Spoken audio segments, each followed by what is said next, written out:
NTV. NTV, this is Morning at NTV. Stephen Imbidon Fefeswe Chivuga. Thank you for watching us online and from the comfort of your home. This is Stephen Imbidon Fefeswe Chivuga. But right now, I'm coming to you from the home of Honorable Nabbanja. She is the Minister of State for Health, but in charge of general duties. She's also the woman member of parliament for Kapumiro district, and we're going to be talking about issues concerning health, and especially the fight against COVID-19, which is ravaging the whole world. But here in Uganda, at least we know that by yesterday we had 25 cases of death as a result of COVID-19, and of course more than 2,000 people have already died due to COVID-19. Good morning, Honorable. Morning. Yes, Honorable, you're live on NTV. Just want you to, first of all, update the nation. You as government, what are you doing in the fight against COVID-19? Because many people are worried that now are we going into another lockdown? Morning, Uganda. Now that you are far, allow me to remove my mask. Sure.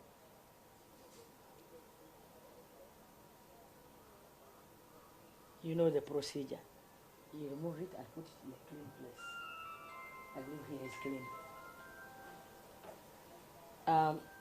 Fellow Ugandans, countrymen and women, Uganda is facing yet another wave of COVID-19 infections, especially in areas of Kampala, areas of Wakiso, and other neighboring districts. Basically because of the congestion. Remember, we allowed taxes to operate, we allowed shops to open, we allowed business to go on. But we have now community cases. Community cases in the sense that we cannot even trace how they got infected. Yes. That is the situation now. And therefore, it is risky for our Ugandans, especially those working in Kampala. It is risky for those people who are coming from the villages, pouring themselves in town, because the cases that we now have are community cases. Community cases in the sense that you cannot trace the way they got infected. Yes. But this is getting difficult to trace them. But some people are saying that when you test, tracing these contacts takes long to get to know where they are, getting them. Where's the challenge? Of course, like I've told you, congestion. Two, the number is overwhelming. So, for example, if you get one case with over 100 contacts, or even more than 100, because people in Kampala do a lot of business, the contacts are many. So tracing those contacts has become a challenge. That's why we usually tell you, please, if you cannot, if you think it's not so important, don't leave your home. So tracing the contacts is quite difficult because of the congestion. Our city is overpopulated. The population alone makes it difficult for the Ministry of Health to trace the contacts. Okay, now what's the thinking from your ministry, that is the line Ministry of Health and other partners like Ministry of Transport, KCCA, or Kampala Affairs, as well as Ministry of Internal Affairs? What is the thinking now as government? What are you doing to ensure that, yes, we gear up the fight against COVID-19? We have a number of strategies. We have activated the KCCA Emergency Operation Center. And that, by the way, that's the reason why we are getting as many cases as possible now, because they are now active. And of course, the number of cases peaked vis-a-vis the number of contacts, though it is overwhelming, but at least we are lucky that we have got to know that there is this problem. That's the first and foremost reason why you see now Kampala is almost on the limelight, because we activated the KCCA Emergency Center. Then two, though we have a problem of contact tracing, but we are also engaging in risk communication. I believe that's why you are here. We are informing our people that it is necessary for us to know where we are. It's necessary for us to know that there is a problem, which everybody is now appreciative. They are appreciating that there is a problem, isn't it? Now that they are appreciating there is a problem, now what we need to do is to again engage our community by informing them that you can survive if you did the following. One, you can survive if you put on a face mask. You can survive if you did social distancing. You can also survive if, for example, you use the mask properly. Yes. Honorable. The other strategy we have is getting these confirmed cases before it is too late. That's also another strategy. If we get these cases before it is too late, it is easy for us to treat. Yes. It is easy for us to manage. And also it is easy for them to survive. Okay, down in Kampala, a week ago, Ministry for Kampala Affairs issued a warning to 58 arcades that they were not putting into place the standard operating procedures. I don't know whether you've gotten communication from KCC as Minister of Health that this is what is failing Kampala, or what's the update now from these arcades that are online, either to be closed or are they going to get another warning? What's the update now? I would just advise that the owners of those arcades should look at life first. That's my advice. Let us look at life first. We cannot do anything. We cannot do business when we are dead. Let us put life first. Then other businesses follow. Because before opening these arcades, we surveyed and told them what is expected of them. You can imagine people are not even sanitizing in some arcades. Of course, over congestion, and many other things. Of course, now our other strategy is to enforce. We are going to enforce. Does the enforcement mean that we may slide back into another lockdown? Because that is the biggest worry on downtown. It is a win-win situation. We cannot really, because the mandate that the ministry has is to make sure that Ugandans are alive. Ugandans survive this scourge.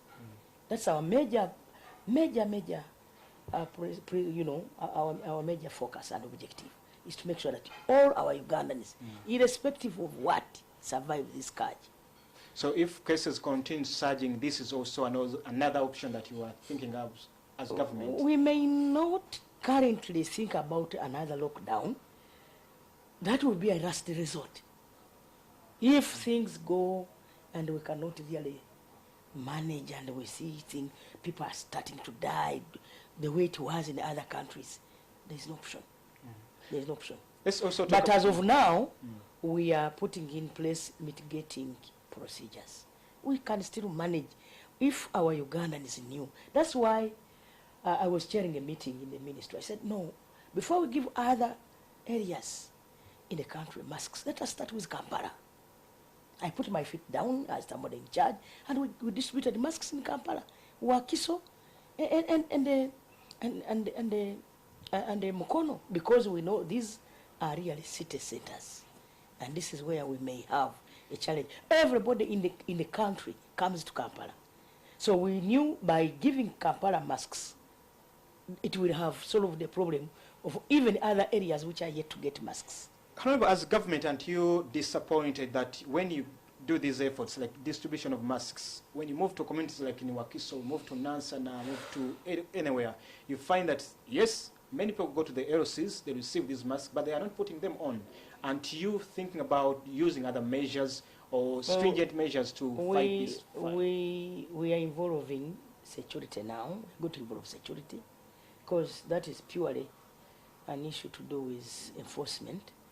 And I believe it is only security that can help us, the Ministry of Security, the Ministry of Internal Affairs, so that we can now force people to stay alive. You can imagine. We shall force people to remain alive. But of course we know Ugandans are understanding. At the beginning we were moving together as a country. Everybody knew that Uganda has done it. we were all being praised worldwide. I don't know what has gone wrong, maybe because we are entering into a political season, an election season, that people are now forgetting that they have to survive. It is our role, all of us Ugandans, my dear brothers and sisters. I know you want to force people to stay alive, because it's their life, they should be Yes, taking first it is responsibility. their but life.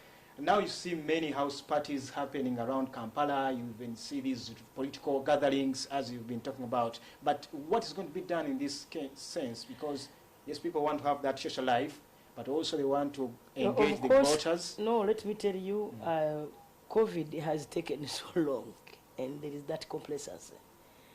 COVID is a disease that is new to every human being, not only in Uganda. But we also have to cope and see how best we can survive, irrespective of our social needs, irrespective of our spiritual needs. We need to survive. That should be our number one core principle and objective. How do we survive? As a ministry, we have really tried. This is when I even think, Vanangenga, we have tried. We have tried to really make sure that our Ugandans go through this. How shall we be able to strike the balance between electioneering and then this politicking around, and also keeping safe? We thought we had done really enough civic education. We have done enough sensitization. Ugandans know how this disease can be, how you can get infected of this disease. Ugandans know. We have told them where, how somebody can prevent this disease. And to us as a ministry, we think we have played our role. My appeal to Ugandans, as I conclude, is basically for people to know that it is each individual role, each one, you yourself, you, me and you, it is our role to remain alive. The ministry is only trying to play a mitigating role. That's all. Because this disease is not the usual diseases that we have that are curative. You see? Yes, we can also try that side. But basically, this disease can be avoided. It can be prevented. It can be prevented, but when you go to Mulago Hospital, National Referral Hospital, they have already been able to release or treat and release over 600. Right now, they are saying that they have over 250 patients. And we know that you have emergency response efforts like Nambole. You are partnering with different private hospitals. Just bring us to speed, where you had a program of having at least 40 bed capacity in Nambole. What's the update now from Nambole? Oh, yes, Nambole was interrupted by the returnees from outside countries. We got interrupted somehow, but we are still on course. We got interrupted because we put it as a quarantine center. We had no alternative. These are our brothers and sisters who were coming from out of the country, and we thought they also needed to be back home. You see, it was a big number of people that came in. But we are about to now say, at least we have done it. Now, Nambole, if the cases become so overwhelming, definitely we shall use Nambole.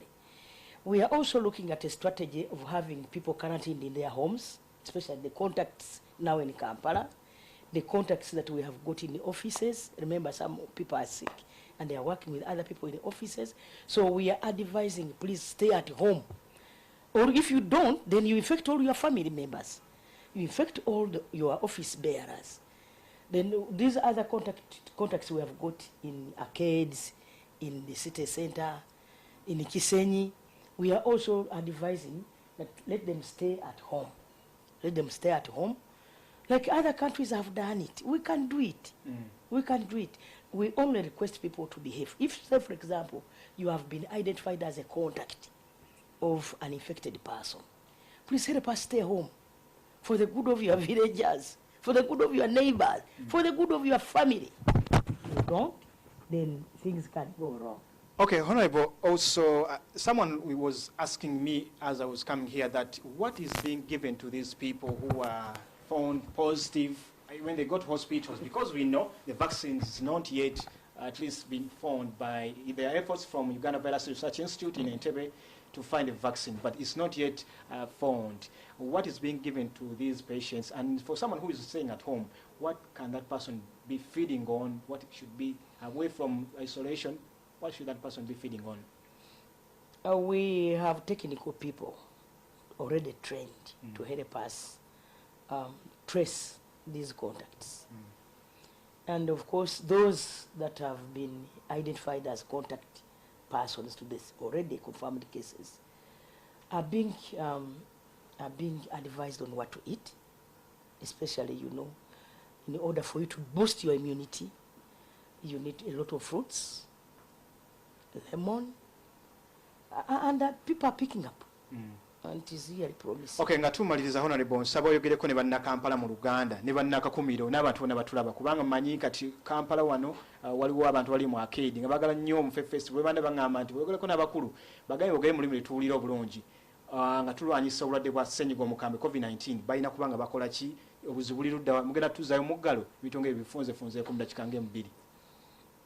Omuggalo kye kijja kusembayo kyetwali agadde kukiddamu naye of course mukimanyi nti obulwadde mu Kampala butambula ate ebifo waliwo omugotteko bw'ofuna omuntu omu ng'alwadde obulwadde osanga ng'abamuliraanye b'olina okukwata n'oteeka mu kalantiini nga basukka mu 100 ku muntu omu olw'okuba emirimu gye tukola gya kumukumu. Ekirala bannakampala balina okukimanya nti obulwadde buno tukyalina ekizibu nti tebulina ddagala. Bannakampala balina okukimanya nti oli bw'aba mulwadde naddala ng'avudde oba mu famire yo oba ng'avudde mu ofiisi, kitegeeza aba ofiisi eyo yonna abamu baba balina ekizibu oba nga balindiridde. Bannakampala mulina ekizibu nti temwagala kwambala masiki. Mu minisitule yange ndi omu ku abo abalowooza nti kyetaagisa tusooke tukole ku Kampala, bannakampala bafune masiki, ab'ewakiso bafune masiki, ab'emukono bafune, kubanga ffenna gye tusuubulira bizinesi zaffe zonna ne mu byalo twena tujja Kampala. Kati ne kitegeeza nti omugoteko gw'e Kampala era munene nnyo, era ne tugamba nti kati kye tuba tukola ti katuteekeko ekitongole ky'amangu mangu kye bayita tukiyita oba tukiyite tutya emergency mu Luganda sikisobola kyo kidduukirira amangu mangu. Yes, ekidduukirize operation ekyomu Kampala ne tukiteekawo kye kituyambyeko by the way n'okumanya nti Kampala tulina ekizibu. Okay. Yes, kati nze bannakakumiro kye mbagamba n'ab'e Kampala nti tusigale nga twekuuma, obulamu bwe bugagga, ate tusigale nga tukyanaaba mu ngalo buli kaseera. Bw'oba olina sanitizer tambula nayo mu kasawoko, bw'oba olina akacupa, bw'oba olina masiki togijjaako kobe ng'oyogera. Ekisembayo leka nsabe ku kalulu bantu bange ab'e Kakumiro. Ako tunadda bannakakumiro mu saba kalulu nsobola okubaweereza. Okay, webale nnyo Honorable. This is Honorable Robina Nabbanja. She's the woman MP for Kakumiro District, but also the Minister of State for Health in charge of general duties. And this is Morning at NTV. Thank you for being a part of these conversations right from 6:30 to now. We know we've been with you, with Rita Kanya in the studios, with different guests. And of course, from me and from the entire team here, the technical and the production team, we say thank you and keep it here all the time from 6:30 to 9. We are with you on Morning at NTV. Now, I'll be handing you back to studio because at 9 a.m., Friday Nakas will be coming on with Mwasuzi Mutia. Keep it here. Wish you a blessed Wednesday morning.